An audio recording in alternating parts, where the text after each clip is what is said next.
Dahil ang inanoint ng Diyos ay inanoint niyang talaga. Hello! Dahil itigil natin, church, tigil natin ang usaping paglago kung hindi tayo makamove on. Walang saysay lahat ng programa. Walang saysay lahat ng fellowship. Walang saysay lahat ng mga plano at paghayo kung hindi tayo makamove on sa nakaraan.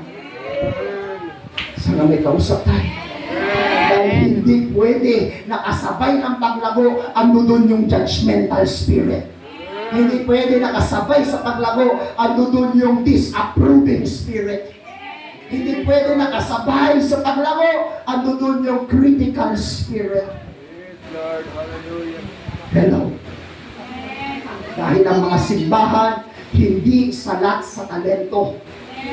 Ang mga simbahan, hindi salat sa mga magagamit. Hello. Andun po ba tayo? Andun po ba tayo, mga kapatid? Dahil hindi mag-a-assign ng Diyos ng isang bagay sa iyo na hindi niya rin i-provide lahat ng kailangan mo para makuha yung in-assign niya para sa iyo. So I'm encouraging sa lahat ng mga nag-aaral pa, pakiramdam mo man hindi kaya ng magulang mo, hindi niya kaya pag-aralin ng kung sino man, let me tell you, kaya ng Diyos na iyong pinaglilingkuran. At nandoon, nagpatotoo na, si Sister Rebecca kanina, yung Diyos na pinupuro niya, yung Diyos na pinupuri mo, yung Diyos na pinagkatiwalaan niya, ay ang parehas na Diyos na pagkatiwalaan mo, ang Diyos na pinataas niya, at gumawa ng paraan para sa Kanya, ay ang parehas na Diyos na gagawa at kikilos sa buhay mo. Amen. Hello! Amen. Are you still there? Kaya hindi tayo umuusad. Hindi dahil ayaw ng Diyos na umusad tayo. Hindi tayo umuusad dahil ayaw natin umusad. Sana may kausap ako.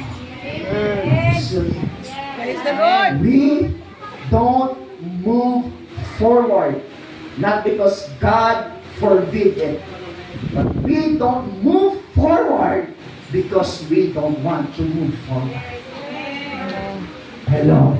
Hindi natin matanggap yung nakaraan ng mga taong ginagamit niya sa likuran ng pulpito.